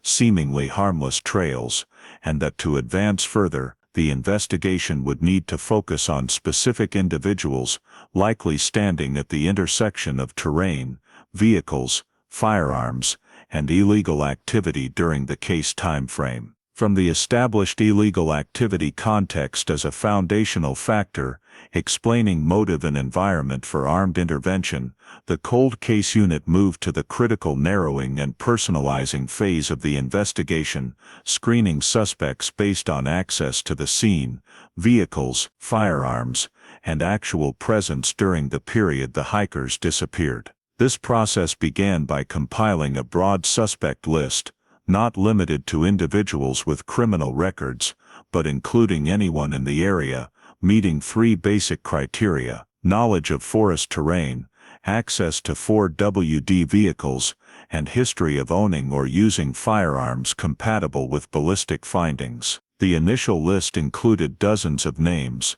from loggers and frequent hunters in the forest, to individuals appearing in scattered reports related to illegal transport or shady dealings in the area. The cold case unit cross-referenced each name with restructured data, aligning vehicle, firearm, and timing factors in the same analytical framework to eliminate cases logistically or temporally incompatible. Individuals without ownership or access to suitable vehicles were quickly removed, as route analysis showed accessing and leaving the scene likely required 4WD or pickup trucks capable of forest roads. Similarly, those without firearm access or owning only incompatible types were excluded, as ballistic analysis clearly identified multiple weapons used. Alongside vehicle and firearm cross-checking, the cold case unit focused on timing, reviewing work schedules, recorded activities, and personal relationships of each potential suspect to determine if they could have been in the forest area during the critical window. Those with reliable evidence placing them far away or with clear alibis were removed, even if they met other criteria. This process was conducted cautiously, as the cold case unit was aware old records could be incomplete or missing, and excluding a suspect based on a single factor could lead to error. After initial narrowing, investigators shifted to examining local connections of remaining suspects, including social, economic, and daily activity ties, to identify any overlap with established illegal activity context factors. This check was not to seek direct crime evidence, but to assess suspect familiarity with logging roads, lesser-known forest entry, exit points, and other individuals potentially involved in the same event chain. Investigators paid special attention to long-term area residents or workers, as they typically had detailed terrain knowledge outsiders lacked. When local connections were aligned with vehicle and firearm data, some names emerged with higher overlap than others, not due to serious prior convictions, but because they met all necessary conditions for presence at the scene without drawing attention. The cold case unit also considered indirect ties of these suspects to recorded area illegal activities, including providing vehicles, acting as communication intermediaries, or logistical support, as such roles could explain their presence without assuming they were ringleaders. Through multiple rounds of cross-referencing and elimination, the suspect list gradually narrowed to a small group, ultimately leaving only 3 individuals fully meeting criteria for vehicles, firearms, timing, and local connections. These 3 were not viewed as equal roles in a single scenario, but as individuals potentially involved in different capacities within the same event chain, from scene access and situation control to movement assistance. The cold case unit devoted time to thoroughly evaluating each final suspect, building detailed profiles of their lives, activities, and connections in 1980 to determine any alignment with previously identified timeline gaps. Key in this phase was that investigators were not seeking immediate confessions or direct evidence, but focusing on feasibility of scenarios involving each suspect, as a single logistical or timing mismatch could collapse an entire assumption. Upon completing screening, the cold case unit recognized narrowing to 3 suspects did not mean the case was solved but marked the shift from broad analysis to focus on specific individuals.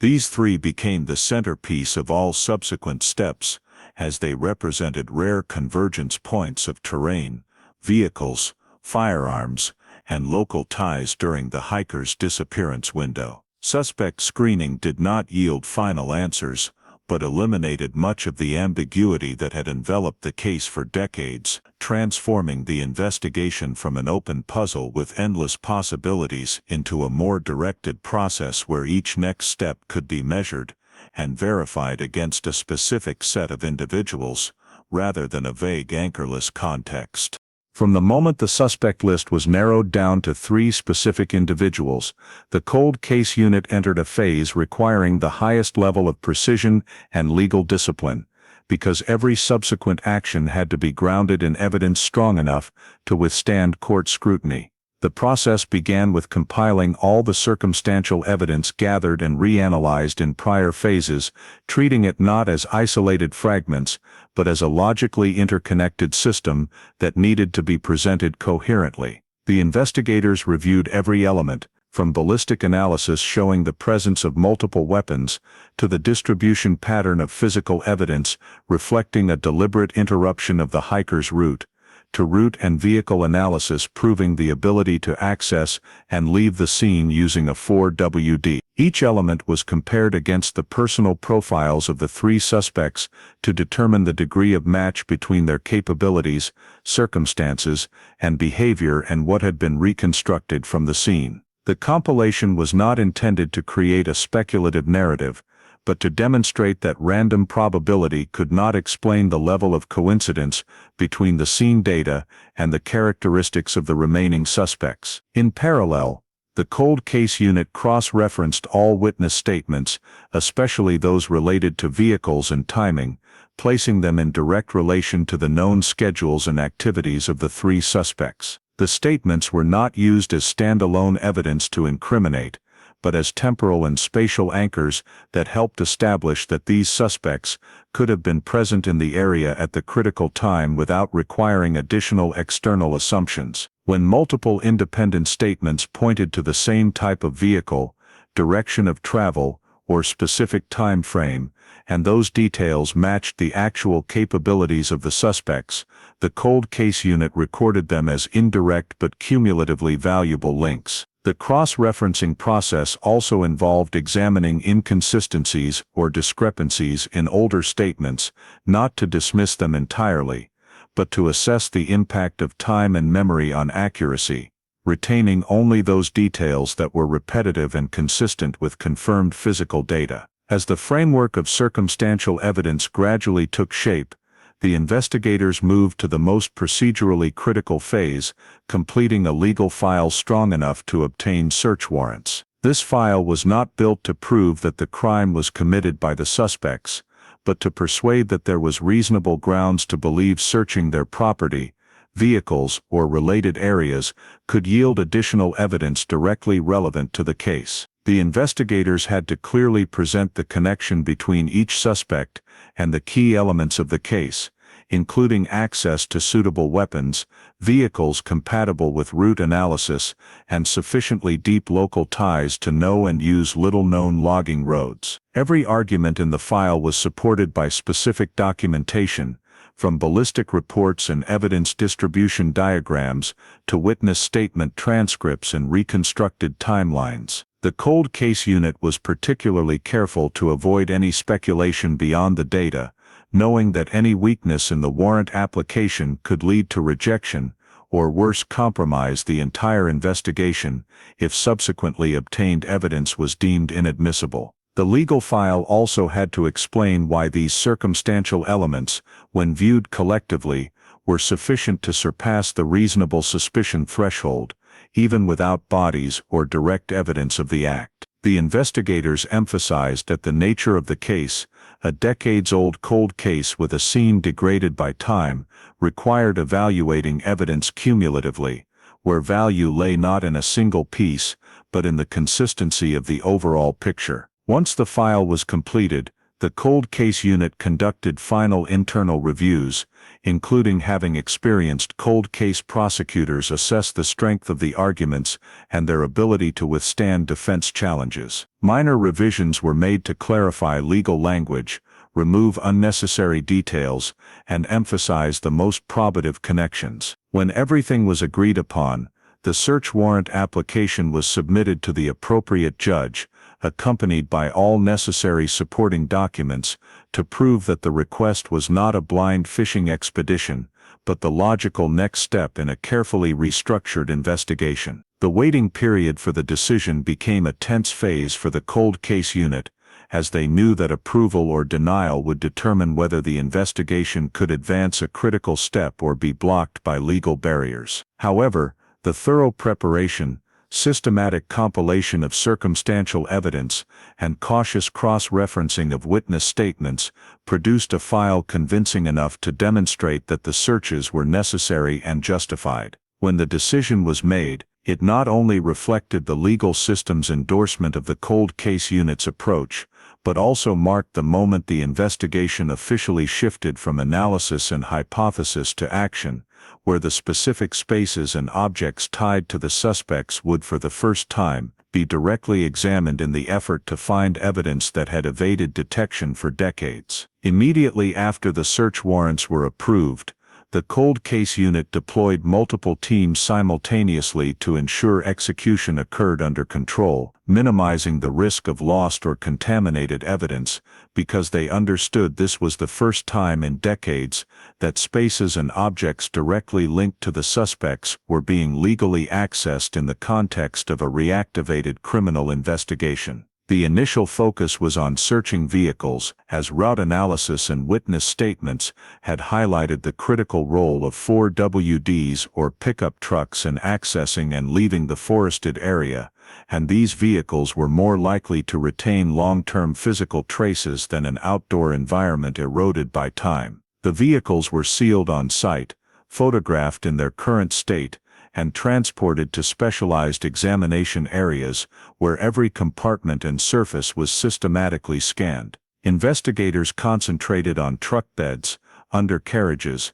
cargo areas, and spots rarely cleaned thoroughly, as these were the places most likely to retain fabric fibers, debris, or biological traces from an event years earlier. The vehicle searches were not aimed at finding a single decisive piece of evidence, but at determining whether any remaining traces matched the findings reconstructed from the scene. Concurrently with vehicles, the seizure of weapons was given high priority, as ballistic analysis had clearly established that multiple types of firearms were used. Teams searched residences and storage areas of the suspects, seizing all guns matching the identified calibers, including handguns and rifles, regardless of whether they were functional or disassembled. Each weapon was documented in detail regarding condition, serial numbers, ownership history if available, and sent to the lab for microscopic comparison with previously collected shell casings. The cold case unit knew the chances of finding a perfect match after decades were low,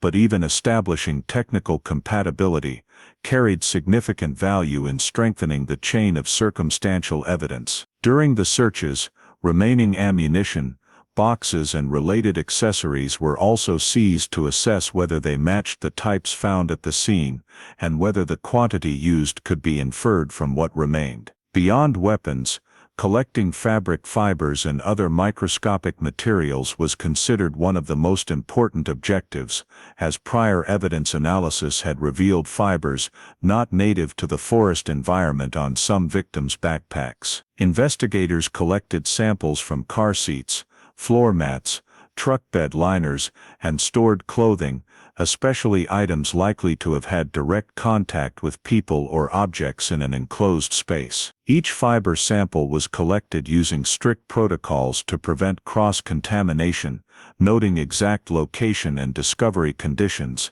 then sent for analysis to determine material type, color, and potential match with fibers documented in old files. Fiber collection was not viewed as standalone incriminating evidence, but played a crucial role in connecting spaces, vehicles, and victims, especially in a case where the primary scene no longer existed intact. At the same time, teams focused on seizing bloodstains and other potential biological traces, though fully aware that after many years their survival was highly limited. Surfaces in vehicles and residences were tested with methods for detecting latent blood, concentrating on areas difficult to clean completely or rarely noticed. Any sign, however faint, was documented, sampled, and sealed for analysis to determine if human blood was present and whether it could be linked to any victim. Blood trace collection was conducted alongside noting signs of past cleaning or concealment efforts,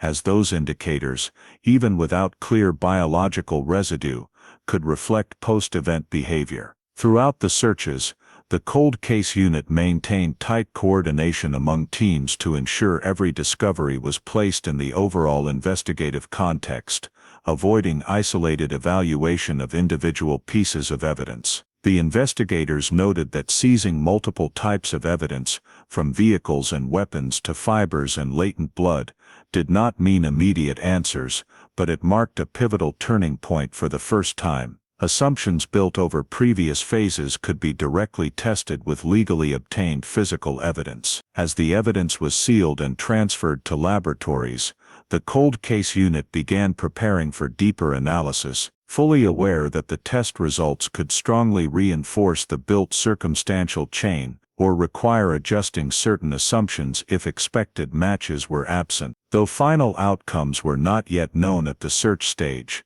the act of searching itself broke decades of stalemate, shifting the investigation from inference based on historical data to direct confrontation with objects and spaces tied to the suspects. In that context, seizing vehicles, weapons, fibers, and blood traces was not merely technical objectives, but proof that the case had entered a new phase, where every hypothesis had to withstand rigorous physical verification, and where each result, positive or negative, could fundamentally alter the direction of an investigation frozen for years. From the moment the search operations were completed, and all evidence sealed, the cold case unit faced a pivotal decision: whether the combined circumstantial, physical, and behavioral evidence chain was strong enough to move the case from investigation to compulsory prosecution, and after multiple internal legal reviews, the consensus was that it was time to proceed with arrests. The decision was not based on a single discovery,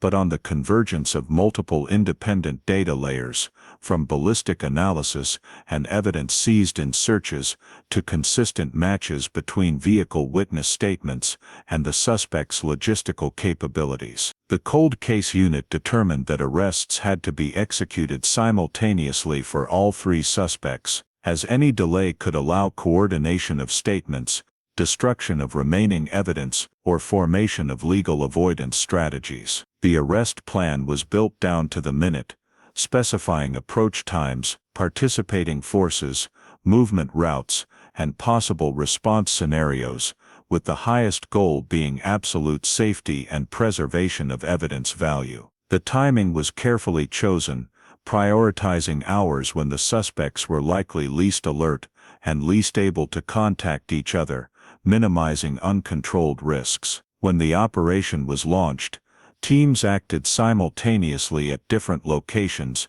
each assigned specific tasks, and sharing only necessary information with others. Upon approaching each suspect, authorities strictly followed legal procedures, clearly reading rights, documenting time, location, and initial reactions, while tightly controlling personal items to prevent injury risks or evidence loss. The cold case unit placed special emphasis on preserving the state at the moment of arrest, as clothing, footwear, and items on the person could still carry important microscopic traces, especially given prior findings of fibers and biological evidence, potentially linking the scene to vehicles. Immediately after arrest, the three suspects were completely separated, not only spatially, but procedurally, with each transported in separate vehicles, received at different facilities, and handled by distinct investigative teams. Suspect isolation was considered mandatory,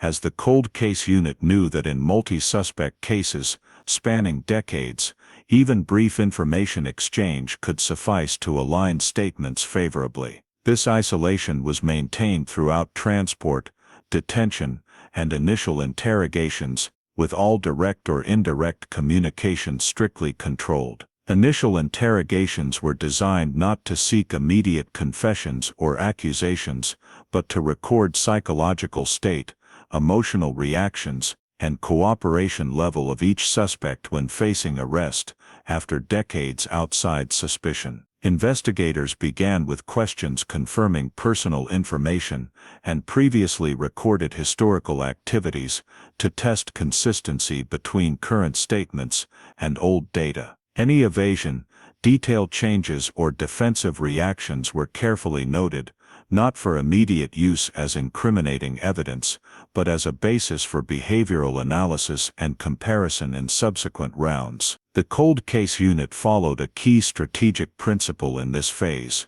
withholding the full evidence held, using only necessary information to place suspects in situations requiring response, thereby assessing how they handled pressure and their knowledge of what investigators knew. Retaining key details prevented suspects from tailoring statements to fit evidence and protected critical findings from exploitation in later defense strategies. Concurrent with interrogations, evidence preservation was elevated to maximum control, with full review of the custody chain from searches to arrests. Each item was rechecked for seal integrity, fully documenting time, responsible personnel, and storage conditions to ensure no gaps defense could exploit to question legality or integrity. The cold case unit was especially cautious here, knowing that in a cold case where time had degraded many physical elements, any current procedural error could undermine the entire restarted effort.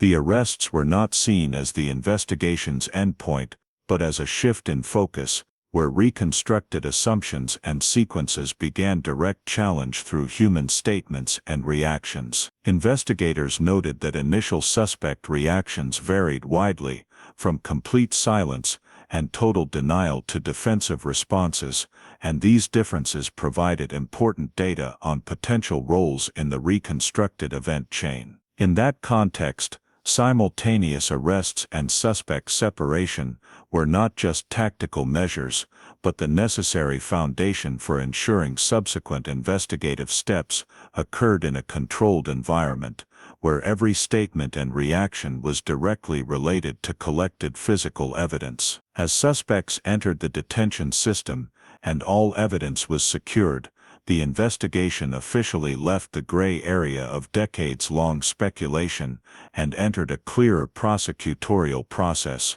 where every investigative action had to withstand legal oversight. Though at this point there were no confessions or final conclusions, the arrests shattered years of silence, forcing individuals previously existing only as names in files to directly confront the accumulated and restructured data chain, and laying the groundwork for the next case phase, where the question was no longer what happened, but who did what, when, and in what specific role. From the initial state of silence and defensiveness following the simultaneous arrests, the investigation began to shift when one of the three suspects, after many hours of separate interrogation and legal consultation, signaled a willingness to cooperate under conditions, marking the first time since the case was reopened that the chain of assumptions built from physical evidence and technical analysis had a chance to be directly verified by an insider's account. The cold case unit approached this change with a high degree of caution,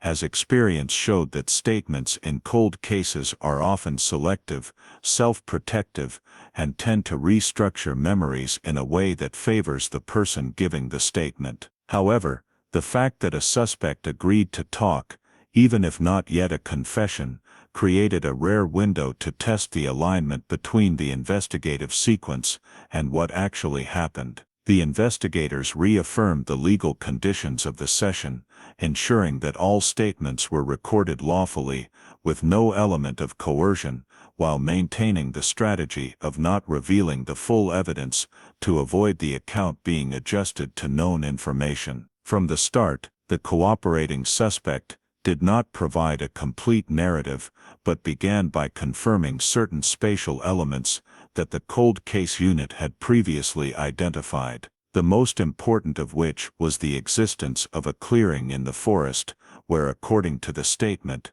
the key part of the incident took place. Confirming the clearing was particularly significant, as this was the location the investigators had inferred, based on the distribution of shell casings, victim belongings, and vehicle access possibilities. But it had never been supported by any verbal evidence. When the suspect described the clearing's location, the investigators asked for details about terrain features, relative distances to logging roads, and surrounding natural landmarks, and found that the description matched significantly with the area that had been circled during the sequence reconstruction, a match that would be difficult to achieve without direct knowledge of the scene. From confirming the space, the suspect began providing the sequence of events from a personal perspective, describing how the group of hikers appeared in the area, the context that led to them being noticed, and the chain of decisions that pushed the situation beyond control. The cold case unit did not interrupt the initial flow,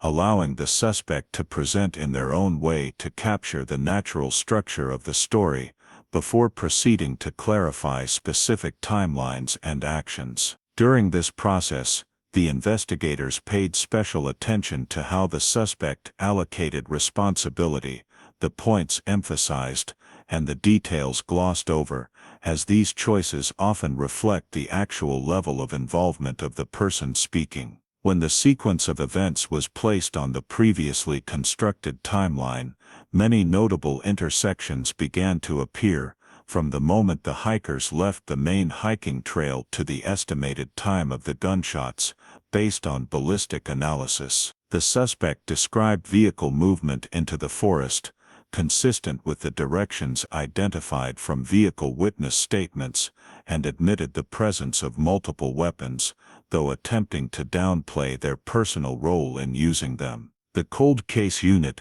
cross-referenced each detail in the statement with the collected physical evidence, not only to confirm accuracy, but also to assess the degree of spontaneity or preparation in the described actions. When the suspect mentioned the hikers' belongings being taken or left along the way, the investigators compared this to the actual locations of backpacks and personal items, and found consistency in order and distance, strengthening the value of the statement to a certain extent. The disabling of emergency communication devices was also mentioned by the suspect, albeit indirectly, and when this detail was compared to the technical analysis of device damage, it showed a troubling consistency between the account and the physical data. However, the cold case unit did not treat the statement as absolute truth, but continuously asked checking questions to determine whether the suspect was relating what they knew from direct experience or merely repeating speculations that could have formed from following the investigation's developments. Minor inconsistencies in the account were noted but not immediately challenged, as the investigators understood that allowing the suspect to continue speaking often yields more information than direct confrontation. As the statement delved deeper into the phase of violence, the suspect tended to minimize their own role and shift the focus of responsibility to others, a familiar strategy in multi-suspect cases. The cold case unit handled this by presenting specific physical evidence details, such as the number and distribution of shell casings, to force the suspect to adjust the account to what had been confirmed, thereby testing the flexibility and honesty of the story. Each time the statement was adjusted, the investigators noted how the suspect changed details, as these changes could reveal the boundary between real memory and a constructed narrative. Although not every detail matched perfectly, overall the statement provided a sequence of events close enough to the investigative model to confirm that the cold case unit's direction was correct, and that the clearing played a central role in the chain of events. Cross-referencing physical evidence with the statement not only helped confirm what happened, but also clarified remaining gaps, especially details the suspect avoided or could not convincingly explain. The cold case unit noted that these very gaps would be the focus of subsequent investigative steps, as the cooperating suspect's statement was placed alongside those of the remaining suspects and the ongoing processing of physical evidence analysis. At this stage, the statement was not viewed as the end of the investigation, but as a tool to test, calibrate, and strengthen the picture built from nonverbal data. The fact that a suspect cooperated, confirmed the clearing, provided a sequence of events, and allowed their statement to be directly cross-referenced with physical evidence, created a significant turning point, shifting the investigation from inference based on traces to reconstruction based on both traces and human memory. Even though that memory still bore the marks of fear, self-protection, and time. When the session ended, the cold case unit made no declarations about the absolute reliability of the statement, but they understood that from this point, the case had crossed a new threshold, where what had previously existed only as assumptions began to be spoken aloud, and each spoken word, whether complete or not,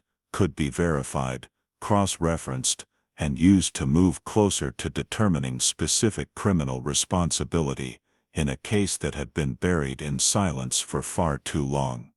From the initial statements recorded and cross-referenced with physical evidence, the cold case unit determined that the next decisive step could not take place in the interrogation room, but had to return to the very space where all assumptions had been formed, as only at the scene could words be forced to confront unalterable physical reality. The scene walkthrough was planned carefully, with the participation of key investigators, forensic experts, search teams, and security personnel to ensure safety, scene control, and preservation of any remaining traces. The cooperating suspect was taken back to the forest area, traveling along routes previously analyzed, and from the approach phase, the investigators noted the person's reactions as familiar terrain landmarks gradually appeared, as nonverbal reactions often provide clues about true familiarity with the area. As they neared the previously circled region, the suspect began pointing out natural features consistent with prior statements, including the relative position of the clearing,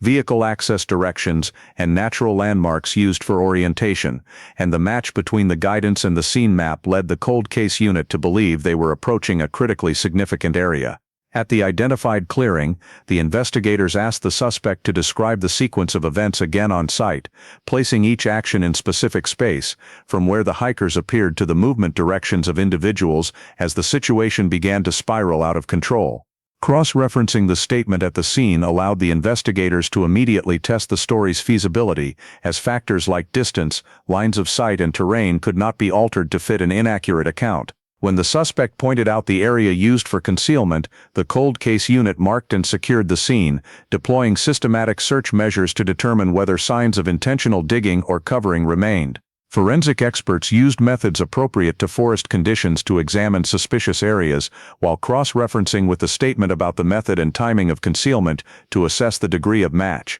Identifying the concealment location was not treated as absolute confirmation of the statement, but as an important verification step, as even a significant discrepancy between the guidance and reality would be enough to question the cooperating person's reliability. During this process, the cold case unit was fully aware that time and environmental factors could have significantly altered the scene, so the search was not limited to directly indicated points, but extended to surrounding areas based on the previously reconstructed evidence distribution model. Search teams divided the area into small segments, scanning each according to the highest probability directions based on terrain, access possibilities, and the statement about post-event movement sequence. Expanding the search scope reflected the cold case unit's caution, as they understood that statements, no matter how detailed, could still be limited by imperfect memory or efforts to conceal part of the truth. Throughout the scene walkthrough, the investigators maintained continuous recording of all guidance, adjustments, and reactions from the suspect, not only in written records, but also through lawful video means, to ensure all collected information could be cross-referenced and evaluated later. When suspicious areas were identified, the forensic team conducted initial checks for biological signs or related evidence, while the cold case unit continued to ask the suspect to explain small details, such as the reason for choosing specific locations, concealment methods, and time spent at the scene after the event. These answers were compared to real-world factors, such as digging feasibility in the terrain and daylight conditions, to assess the statement's plausibility. The scene walkthrough was not only aimed at finding physical traces, but also served as a psychological test, forcing the suspect to directly confront the space tied to the described actions, and this confrontation often revealed contradictions or hidden details from prior accounts. The cold case unit observed that when standing at the scene, the suspect tended to adjust the statement, adding or changing details to fit what was visible, and each such adjustment was recorded as important data, not to reject the entire statement, but to define the boundary between acknowledged truth and still concealed parts. As the search scope expanded and multiple areas were scanned in parallel, the scene walkthrough gradually became a process combining words and actions where every guidance had to undergo immediate verification. Although no final conclusion had been reached at this point about what would be found, the cold case unit understood that returning to the forest area, identifying concealment locations per the statement, directly cross-referencing with the scene, and expanding the search had created significant progress, as it shifted the investigation from the indirect space of files and interrogation rooms to the real space, where all assumptions had to confront terrain, distances, and remaining physical traces. When the walkthrough day ended, the cold case unit did not view it as a complete result, but as the start of a new phase, where the scene, despite changes from time and nature, still held a central role in determining the truth, and where the suspect's statement, no matter how cooperative, only had value when firmly anchored to what could be found and confirmed in the very forest area where the group of hikers had disappeared. From the areas circled during the scene walkthrough, the search operation shifted to an urgent but tightly controlled state, as the cold case unit understood that any discovery at this point had to be handled as a new forensic scene, even though the events occurred decades earlier. As the search team expanded the scope along directions cross-referenced with the statement and evidence distribution model, the first signs appeared not from visual images, but from abnormal terrain changes, disturbed soil inconsistent with natural processes, and material fragments foreign to the forest environment. The discovery of bodies did not happen all at once, but in clusters, reflecting the dispersed concealment scenario previously inferred,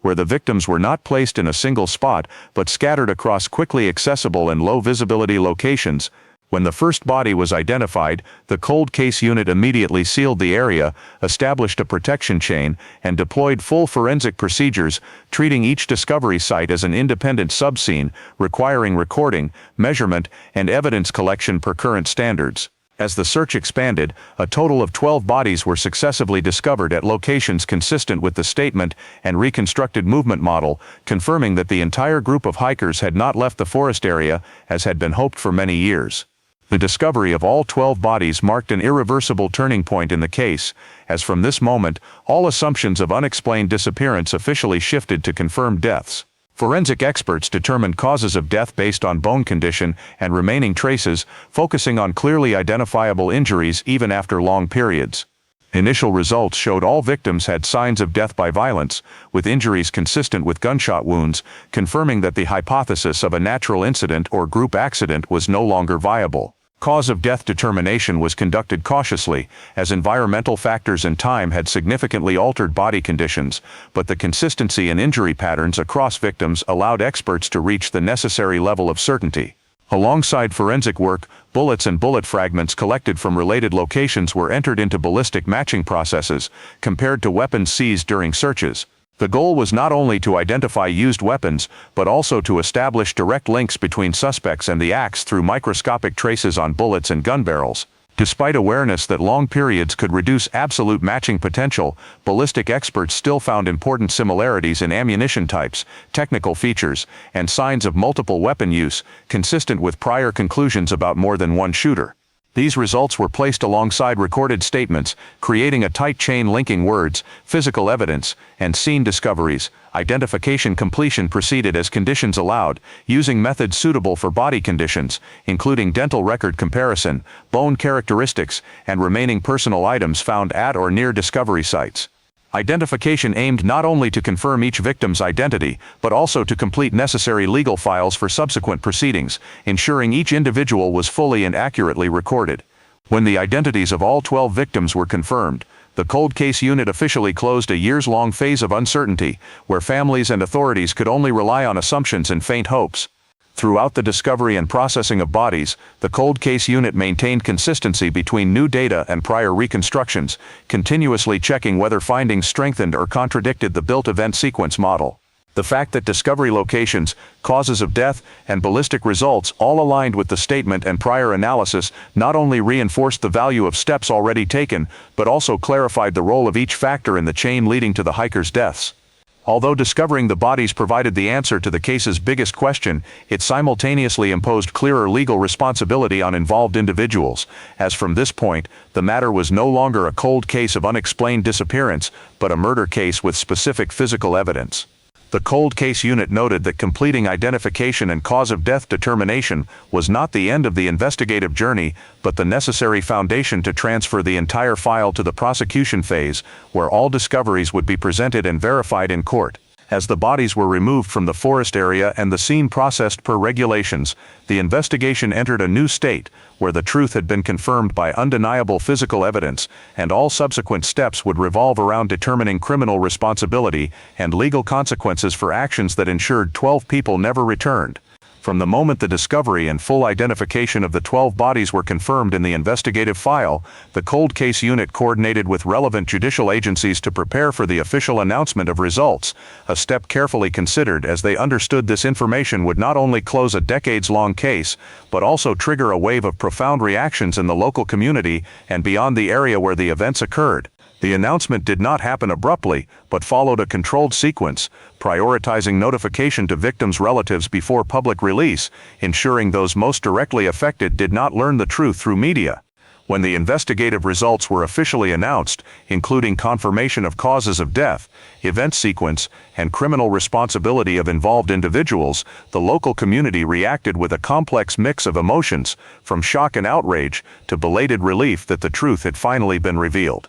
For many residents who had lived in the area since the disappearance, the new information forced them to revisit memories and long-held assumptions, especially unofficial theories that had circulated about the victims possibly leaving voluntarily or meeting unclear accidents. confirming that 12 people had been murdered in the forest, not only shattered those assumptions, but also raised uncomfortable questions about community safety and true understanding of what had occurred in their familiar spaces. Local authorities faced pressure to explain why the case had remained a cold case for so long, and the cold case unit frankly acknowledged that limitations in technology, resources, and initial investigative context had contributed to the truth being buried. Community reactions went beyond emotions, manifesting in public discussions about responsibility, trust in law enforcement, and how similar cases could be better handled in the future. In that context, judicial agencies proceeded with subsequent legal procedures based on investigative results, with suspects facing long-term legal consequences for their actions, regardless of how much time had passed. Prosecution and trial were seen as necessary not only to deliver justice for the victims, but also to reaffirm the principle that time does not erase criminal responsibility for serious crimes. The trials, though not detailed here, became focal points of attention, representing the intersection of past and present, where decisions and actions from decades earlier had to be evaluated under current law. The long-term legal consequences of the case affected not only the individuals held accountable but also policies and cold case handling procedures in the area, as authorities used this case as an example of the value of careful file preservation and reinvestigation when conditions allow. For the local community, closing the case file held dual meaning: the end of a prolonged painful chapter and a reminder that what seemed forgotten could return with the full weight of truth. When the official file was closed, the cold case unit conducted an internal review of the entire investigative process, from initial limitations to factors enabling resolution after many years, to draw lessons for future investigations.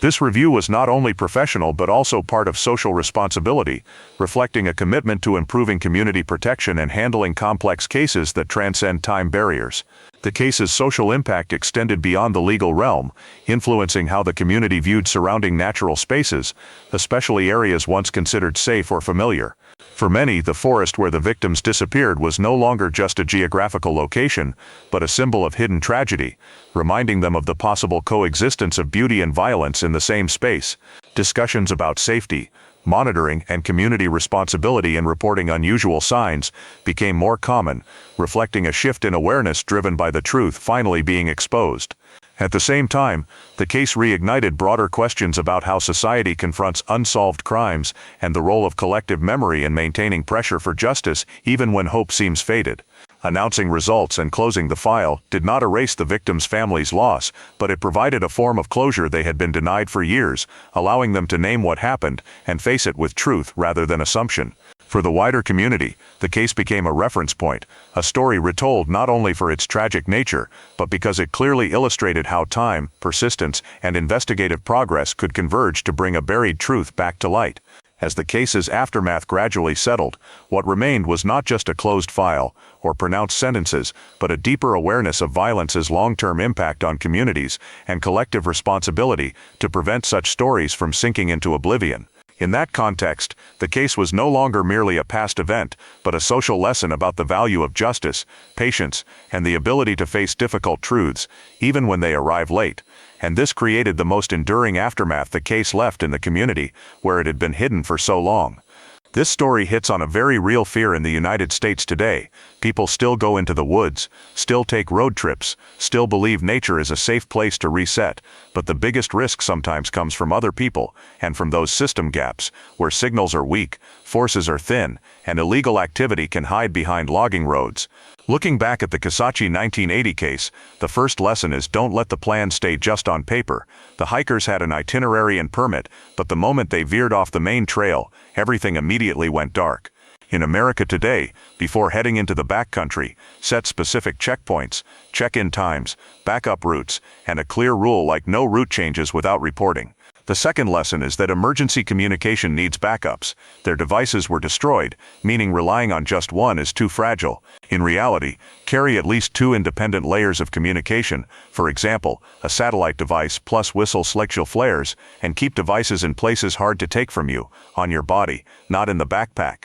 The third lesson is recognizing signs of intentional interference: backpacks scattered off trail, missing ID, multiple types of shell casings. These signal the situation has gone beyond lost in the woods. If you encounter armed strangers, 4WD vehicles in remote areas, prioritize leaving toward more populated directions and remember vehicle descriptions. Finally, the story also reminds us of the value of persistence in data. The case was only reopened when the cold case unit re-examined evidence, cross-referenced backpack locations, analyzed ballistics, then connected vehicle witnesses, and located the clearing. In everyday life, that translates to keep records, photos, communication history, and report fully when something seems off, because sometimes one small detail is what brings the truth back to light, even if late. If you believe stories like this help us better understand the risks out there and how to protect ourselves in the real world, please subscribe to the channel so you don't miss cases analyzed down to the full truth. Thank you for watching to the end, and see you in the next video, where a file thought to be long asleep will be reopened once again.